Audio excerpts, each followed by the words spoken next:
Olá, o meu nome é Ana Paula Gomes e nesse momento eu vou compartilhar com você que está me ouvindo o capítulo 4 do livro de Eclesiastes. Estamos meditando neste livro que tem trago tanto refrigério para o nosso coração, tanta revelação da parte de Deus, e eu te convido a se permitir ser usado, ser usada neste momento.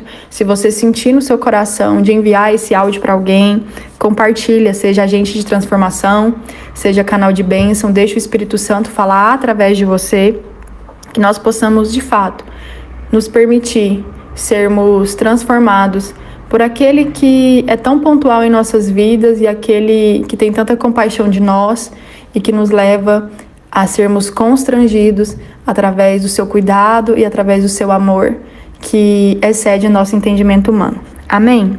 Diz assim o capítulo 4. De novo, voltei-me e atentei para todas as opressões que se fazem debaixo do sol. Vi as lágrimas dos oprimidos, e eles não têm consolador. O poder estava do lado dos seus opressores, mas eles não tinham nenhum consolador. Pelo que julguei mais felizes os que já morreram do que os que ainda vivem. Melhor que uns e outros é aquele que ainda não é, que não viu as más obras que se fazem debaixo do sol. Também vi que todo trabalho e toda destreza em obras trazem ao homem a inveja do seu próximo. Isso também é vaidade e aflição de espírito. O tolo cruza os braços e come a sua própria carne. Melhor é um punhado com descanso do que ambas as mãos cheias, com trabalho e aflição de espírito. Outra vez me voltei e vi vaidade debaixo do sol.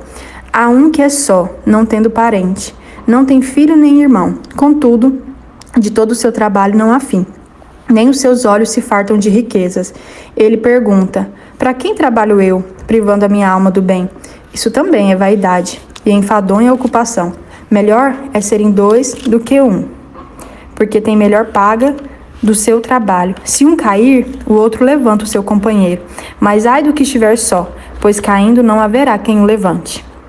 Além disso, se dois dormirem juntos, eles se aquentarão. Mas como um só se aquentará?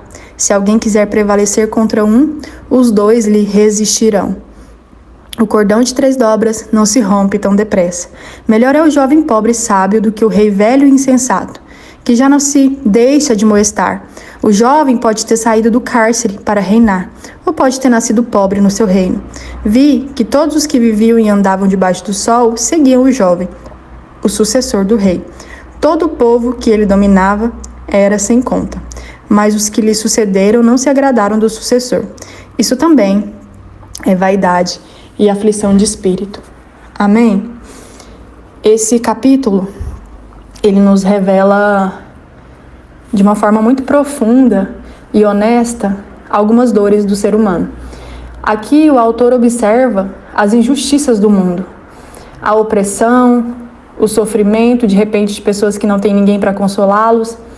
E isso leva o autor a alguns pensamentos provocativos.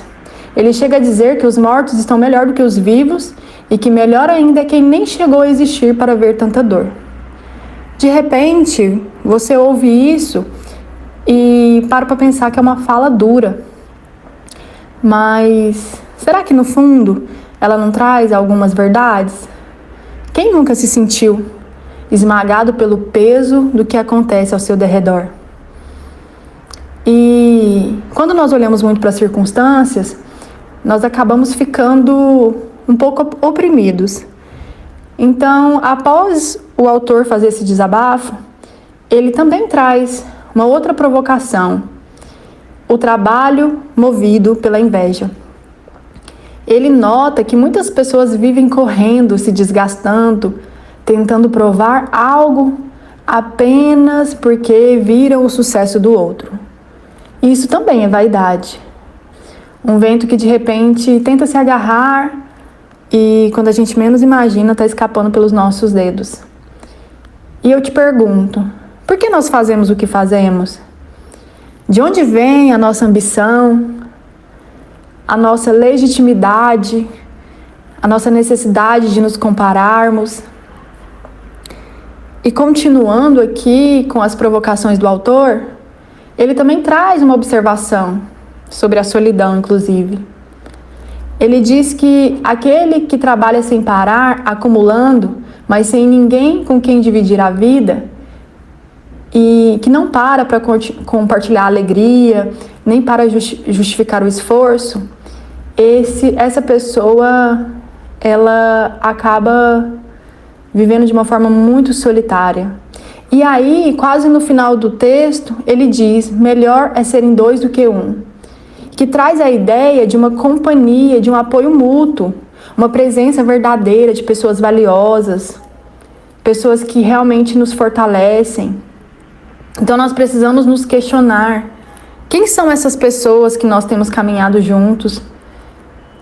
Quem são essas pessoas que nós permitimos nos apoiar?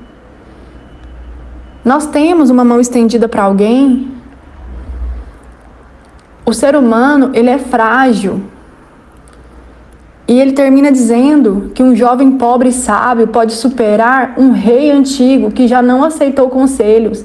Mas mesmo assim, aqui, o autor, ele reconhece: as multidões mudam de opinião o tempo todo. Hoje eles estão nos aplaudindo, amanhã eles nos substituem. Então, novamente, eu te provoco.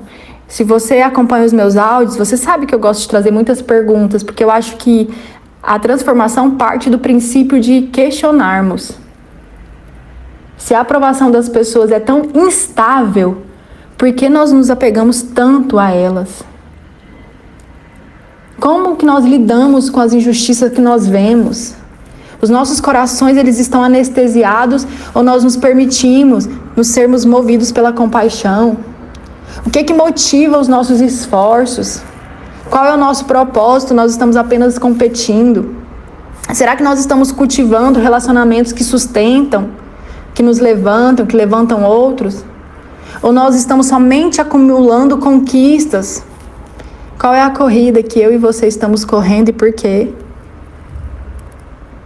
Será que nós estamos abertos a conselhos, a mudanças?